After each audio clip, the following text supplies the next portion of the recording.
What's going on YouTube? Welcome back to another video, and today I've got a Mitsurugi Ogdotic deck list for y'all. Honestly, I was waiting on a ban list to drop, and then Konami, in their infinite wisdom, decided no ban list. Not until after the World Championship. Oh, nope, didn't mean to turn the background light off. Just trying to turn it down. Oh my god. Sorry about that. Okay. But yeah, Konami in their infinite wisdom decided to not drop a ban list until fucking September. Why, for one, yeah, I'm gonna talk about some drama real quick. One, why is Konami not dropping a ban list until after the World Championship? We need one. One, because Justice Hunters is right around the corner as of recording. It might be out by the time this goes up. I'm not sure. Secondly, this format is stale. We're in a roughly 2.5 deck format. Fiendsmith is everywhere. The Mulch armies are everywhere. And it's just a nightmare format. Nobody wants to continue playing this format. I don't want to be in this format anymore. Malice is just kind of one of those decks that everybody looks at and it's like, oh, well, let's go to game 2 and I hope to God I draw Lancia. Or if you're not playing against Malice, it's, well, I hope to God I draw my Droll. And if you don't draw a Droll, whatever. Another controversy that we need to bully Konami on is taking away support for Time Wizard locals. I'm pretty sure they're still going to do Time Wizard events at their own events, but taking away the ability for locals to have Time Wizard events and threatening to take away their OTS status over hosting a Time Wizard event is absolutely absurd. That is, I was talking to my buddy at work, who I've been kind of like, hey, it'd be cool if you got into Yu-Gi-Oh, so I'd have somebody to play the physical game with, but also just kind of as a joke, not actually trying to get him to play or anything. But I told him there are formats that help slowly work a player into the game. So it's like GOAT format. Start in GOAT format. It's the slowest. The cards are the easiest to understand. Then, once you feel comfortable with how you're playing in GOAT, work your way to Edison. Cool. And then if you're comfortable enough with Edison, you can either jump straight into Modern, like current Yu-Gi-Oh, or jump into Toss format, which is essentially modern Yu-Gi-Oh, but still a little bit slower than what it is today. Regardless, though, there are things that need to be addressed via the ban list. And the fact that there's no ban list on release day, or well, before the release of Justice Hunters, it makes me feel like Justice Hunters isn't going to sell at all. Like, the only cards out of it that are going to sell are most likely going to be the Canine cards, because everybody is speculating that Vanquish Soul Canine is going to become the next best. I'm doubting very hard that Canine VS is going to be next best.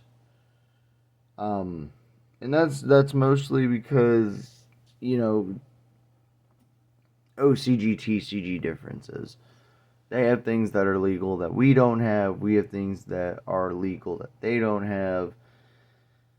So we kind of also just need a ban list to shape up what the fuck is going on here. But with that almost 5-minute rant out of the way, I'm going to go ahead and jump into the deck profile for y'all. Sorry if y'all had listened to that whole rant. But starting us off with the Mitsurugi cards, we've got 3 copies of Ameno Habakiri. You can't play the deck without 3 of this. And I say you can't play the deck without 3 of this. If they put this to 1, which I'm speculating this and or prayers are going to be addressed on the next ban list, because this card is absolutely insane. This is the one where you once per duel reveal it and just summon a Mitsurugi from your deck and then tribute a monster from your hand or board. Absolutely insane card. Has the typical floating effect. It has a continuous effect on field to reduce your opponent's monster's attack by 800. Insane card. If you guys watched my previous Mitsurugi deck profile, you should already know what most of these are doing. And then also, go check that video out. Also, I have combo tutorials for just pure Mitsurugi, so if you're wanting to understand how pure Mitsurugi works, go ahead and check that out. It gives you really, really good insight into how Mitsurugi functions, and you can identify the choke points relatively easily. Next, we've got 2 copies of Aramasa. I decided to go down to 2 copies in the Ogdotic version, just simply because he is, yes, a 1-card combo, but you're typically either summoning him or one of your other main deck monsters off of the Habakiri. And most of the time, it is the other main deck monster that we'll cover after this guy. But he is on normal, special, or tribute. Add a Mitsurugi monster from your deck to your hand, which is why you can go normal summon him, grab Habakiri, but Habakiri is the better 1-card combo because you don't have to make yourself susceptible to droll by having Aramasa hit the board. He also becomes susceptible to Valor and Imperm, which most of the time Valor's not really being played. It's not that great right now, and then Imperm is slightly better, but if you have the money for the Dominus cards, you should just be playing the Dominus cards. Then we have 1 copy of Saji. This is typically Saji is typically what you're summoning off of Habakiri. On normal, special, or tribute, you add a Mitsurugi spell or a Mitsurugi. Is it just a spell? No, it's a spell or trap. Alright. The only reason why I didn't know if it was just a spell or a trap is because I've only been using it to search the ritual spell. Because that's the typical line where you go Habakiri, summon this guy, tribute him, and then he gets the effect. You add the ritual spell, you go ritual spell, dump 2 bodies, summon the Habakiri, and one of the bodies you're typically dumping is your Kusanagi. You only play 1 of him because you really don't want to open him. You also really just never want to see this card in your hand. You see this in your hand, and most likely your Mitsurugi stuff isn't going that well. But whenever he is normal, special, tribute, you add a Mitsurugi card from graveyard or banishment back to your hand. So he can add any Mitsurugi from your graveyard back to your hand from anywhere. So if you go like ritual floating effect to search and then summon, and your opponent Bisteals that, obviously you still get the search because it's a search, and if you do special. So, you know, if your opponent Bisteals this, yeah, you still get the search, but Kusanagi can grab back your ritual monster from banish, and that's not really what you're using him for. But next we have 1 copy of Ameno Murakumo no Mitsurugi. Absolutely insane. On special, nukes your opponent's board. It's an Omni negate unless your opponent discards a card to prevent that effect from negating the effect, and also has the floating effect. Then we also have 1 copy of Futsu. Futsu is a once per chain. When your opponent specials a monster, you just get to revive a reptile from your graveyard, which gives you extra nib insulation, which is why I'm surprised people aren't running the 1 Futsu. Just because this card is absolutely insane. If you decide to use your Murakumo as the ritual material for this, Murakumo, yes, floats and searches you a card and then revives itself. And if your opponent decides to nib you, his tribute effect is still live, and since Nibiru does tribute, you would get to revive the Futsu, and, search a card and revive the Futsu. And then you have Futsu plus Nib token. But that doesn't really matter because the first special summon your opponent does, you can revive the Ame. Ame nuke the board, then you have an Omni negate established, and then if your opponent continues to extend from there, you just constantly make value off of this card. Next, we have 3 copies of Mitsurugi Prayers, which is another card that I was, obviously talking about. It's one of those cards I could see getting hit, possibly to 1. And what does Prayer do? Well, you can only activate one of its effects unless activation you tribute a reptile or reptile monster from your hand or your side of the field. And then if you do that, you can apply both effects. So it's a Rhoda. It's a quick play Rhoda for any Mitsurugi monster, but the other effect is pay 800 life points to special summon a Mitsurugi from hand or graveyard. So it's like a E-Telly with extra steps. Then we've got 1 copy of Mitsurugi Ritual, because you only really need the 1 copy.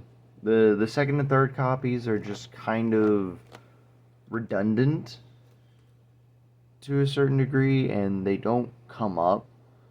Plus, you can grab this back from graveyard with Kusanagi, obviously. Then we have 1 copy of Mitsurugi Mirror, which lets you ritual summon a monster from your graveyard. And then, well, it's in your graveyard if any of your 3 ritual monsters are tributed. You can put this card back into your deck. This also opens up the ability to play Pre-Preparation of Rites as extra copies of Habakiri. I skipped out on that both in the pure list and in this list, just simply because Prayers is just better, and it doesn't leave you open to Droll and Lockbird. That is like the kryptonite to this deck is Droll and Lockbird. But granted, Droll is kryptonite to most decks right now. And then we have 1 copy of Mitsurugi Great Purification. Purification is just an Omni negate, but it can also banish itself to revive a Mitsurugi monster from your graveyard. So you can go use Purification on your opponent's turn, negate something in graveyard, banish it, revive your Kusanagi, grab back whatever you might need, or grab back the Great Purification as well as a, recurrable Omni negate. And that is going to be it for the Mitsurugi package within the deck. We're moving on to the Ogdotic. Starting us off... Ooh, sorry. Didn't mean to bop the camera, but it should still be alright. Yeah. Yep. We got 3 copies of Nunu and 3 copies of Naoya. The only reason why I'm going to cover both of these at the same time is just simply because they play off of each other. So, Nunu lets you pitch it from the hand to be able to send a dark reptile monster from your deck to the graveyard. And then Naoya is the same thing, but for light instead. So, if you open either of these, one gets the other into circulation, but typically you're wanting to use Naoya as a way to get a different monster into circulation that we will cover later, because everything from here is just a one of. The Ogdoadic, well, everything from here except one of the spells that we're playing is a one of. So the rest of the monsters we're playing in the Ogdoadic package are one-offs. But Nunu has the effect while it's in your hand or graveyard. If you control no monsters or only Ogdoadic monsters, you can special summon it, banish it when it leaves the field. And then Naoya is on normal or special summon, add an Ogdoadic spell, add an Ogdoadic spell or trap from your deck to your hand. And then we're on 1 copy of Aeron because Aeron is whenever your opponent adds a card from their deck to the hand, you just send a random card from their hand to the graveyard, and then he's just a big 2500, 28, 25 attack, 28 wall. And then, if it's sent to the graveyard, or except during the damage step, it lets you add a light or dark reptile from your deck or graveyard to your hand. So, he floats, which is sick. Then we have one Chaos. This is typically the monster you're getting in rotation with Naoya, because Chaos can... and then Aeron has a self-reviving effect by attributing 2 monsters you control. That doesn't really come up, but Chaos does.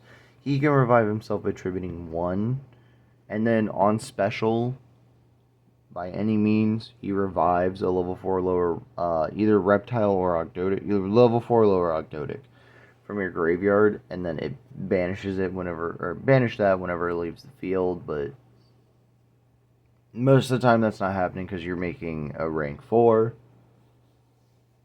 And no, it's not Duo Drive because I'm not playing Ryzeal yet. You didn't hear that from me. Yeah, super sick card. It's also, it being level 8 is very good because you can use it as the full tribute for a Mitsurugi monster, or Mitsurugi ritual monster out of the deck, or one from hand if you're using Mirror, or from graveyard as well. Then we have one copy of Nephilabyss. Nephilabyss is kind of why Aeron's effect to revive itself is useless. Nephilabyss, while it's in the graveyard, or if a card is sent from your deck to the graveyard, it has to already be present in the graveyard, so that's, cool, whatever. You can revive it, and then you can just once per turn revive any reptile monster from your graveyard, but then you get reptile locked if you use that effect. Typically, your Nephilabyss reviving Aeron, and then using Nephilabyss as link material, but it is a 3100 defense wall, so if you need to leave this on board, it is very big, very difficult to out, at least by battle. And then we have one copy of Alert. I wanted an extra target for Nunu just in case, because our targets for Nunu are just simply Naoya and Nephilabyss. So since Naoya can send, or Nunu can send Naoya and Nephilabyss, but Naoya can send Aeron, Chaos, and Nunu. So I wanted a third target for Nunu that didn't require 2 tributes, and Alert is the next best thing. Plus, on special, it lets you target 2 banished monsters, including a reptile, and you return both of them to the graveyard. So this gives you more material in graveyard, and it also helps you deal with getting Bestialed. So Alert is just kind of like this cool little flex spot. You don't have to play this, but I would, just that way you have 3 targets for both of your level 4s to be able to pitch and send. Because if you already have, if you already have Nunu Naoya in hand together, you can use Nunu as a way to try and bait Ash, or you can use Naoya as a way to try and bait Ash because, obviously foolish. And if they don't stop the Nunu, you can send Alert, but most of the time you're going to be sending Nephilabyss. But it is an option for if your opponent is on Bestials. And then we're on 3 copies of Ogdoadic Daybreak. This card is absolutely insane. Tribute a reptile, and then summon a Ogdoadic token for every 2, or up to every 2 levels that monster had on the field. So if you tribute a level 8, you can summon up to 4 tokens, which is really nice. And then we're on... and then it can also banish itself to target a banished reptile, put it back into the deck, and then Foolish Burial, another reptile. Then we're on the 1 copy of Water Lily. This is just like a randomly good little extension piece. It's not necessarily the most needed card, but it's very, very playable. Again, just Foolish Burial, and then if you have 5 or more Ogdoadic names in Graveyard, you get to revive a monster for free, and that's going to be it for the Ogdoadic engine, which is bigger than the Mitsurugi portion of the deck, but to be expected. Then we have our non-engine, non-hand traps. We have 1 copy of Night Sword Serpent. This card is absolutely insane. This is, funnily enough, this is a card I could see getting hit as well, possibly getting banned, since most lists only run it at 1. It's just a free level 4 body that you get off of ritual summoning. And it's recurable as well. You can always just put it back with Daybreak, because Daybreak doesn't just only do Ogdoadics, it does reptiles. So you can go Daybreak, put this back, bin a different monster, and then you have this back in your deck to be able to summon back and make any other rank 4s, which we're only running 2 copies of the same rank 4, but in a Ryzeal build for this card is a super good recursive free level 4 body. Absolutely sick. And then I'm on double copies of Triple Tactics Thrust. I would like to be on something else. Actually, now that I'm thinking about it, no. Now that I'm thinking about it, these should be in the side deck.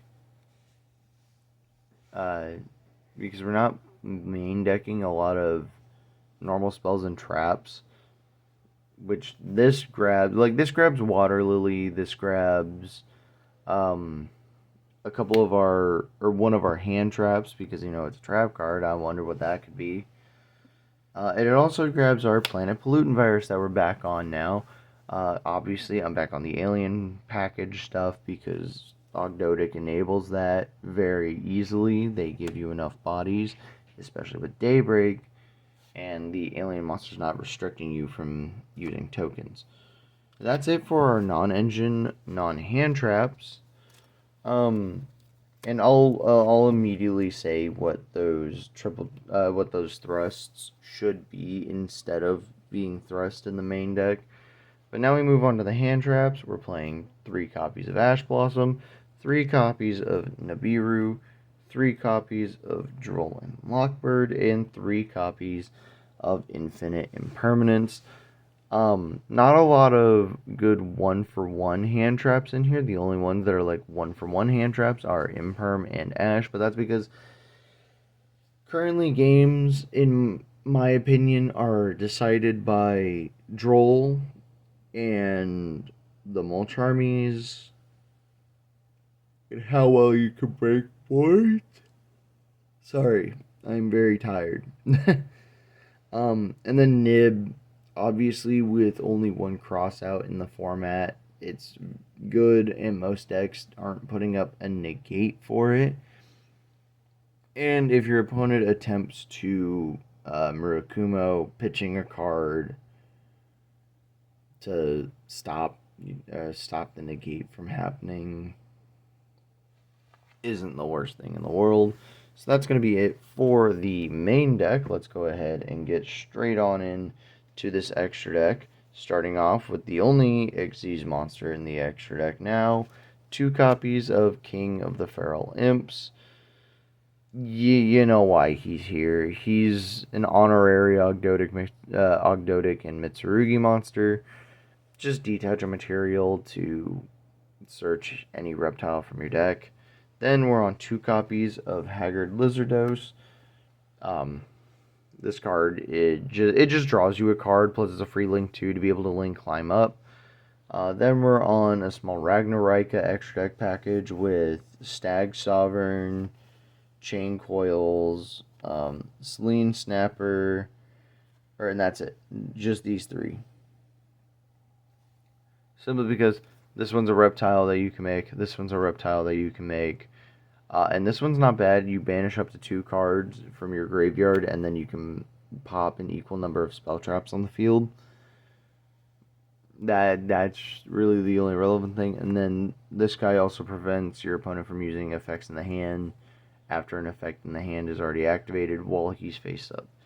Then we're on 2 copies of Alien Shock Trooper M Frame, just because this card is absolutely nuts. And that's all I'm really going to talk on because I've already talked on this card enough. Then we have 1 copy of Cosmic Slicer Zerol, 2 copies of Dynamundo, which unfortunately not a reptile. So if you ever do get reptile locked, which I've noticed is just Nephalibus, you know, you can make this. Then we have the 1 copy of Reptilian Echidna. This searches both Nunu and Nauya, so I understand its relevance in the deck. And then we have the IP into SP combo as well. Most of the time, you're not summoning anything that isn't Lizardos plus Zerol and M-Frame. So, yeah. That's going to be it for the extra deck. Now let's get into the side deck, and then we'll wrap this up. Starting us off, we have 1 copy of Omnuesia, which is the other dark target that you could play. The only unfortunate thing is she is whenever your opponent summons a monster from the graveyard, or it's either from hand and or it's from send a card they control of the graveyard. Yeah, it's only if they summon from their graveyard. You get to send a card they control to the graveyard, which is nice. It's really good removal. Sending instead of destroying is really, really nice. And then she has the same floating effect that Aeron has. Again, I'm siding her just in case if you do come across a deck where Aeron is useless, you can board him out, play her, and this is what you're reviving off of Nephalibus instead of Aeron. You can also just board her in over Alert if she does come up and the Alert doesn't, and you know your opponent's not on Bestials. And then I'm on 3 copies of Ghost Ogre, 3 copies of Effect Veiler. I know I said this card doesn't really come up right now, but I still play it just in case if you need to board out of, like, if Droll's not good into your matchup. Being able to have something to board out of that could still put in work, like Veiler or Ogre. I feel like Ogre is also really, really good, just simply because being able to remove something, like 1-for-1 remove something, even if you don't stop the effect, pretty nice. Then, obviously, 3 copies of Artifact Lancia, 1 copy of Triple Tactics Talent. Actually, let me talent down here. 1 copy of Crossout, 1 copy of Called By. These should be in the main deck over the Thrust. I was just testing Thrust out in the main just to see how it felt. It's alright, but then we also have 1 copy of Feather Duster and 1 copy of Barrier because Barrier Call Exes or Ritual really, really good, especially if you can thrust into this. Barrier not being able to call Link, not good. They should make a D-Barrier 2 that lets you call Link monsters. But yeah, on that note, I am going to end the video here. Sorry about the 5-minute rant at the very, very beginning of the video. And on that note, I will see you all in the next one. Peace.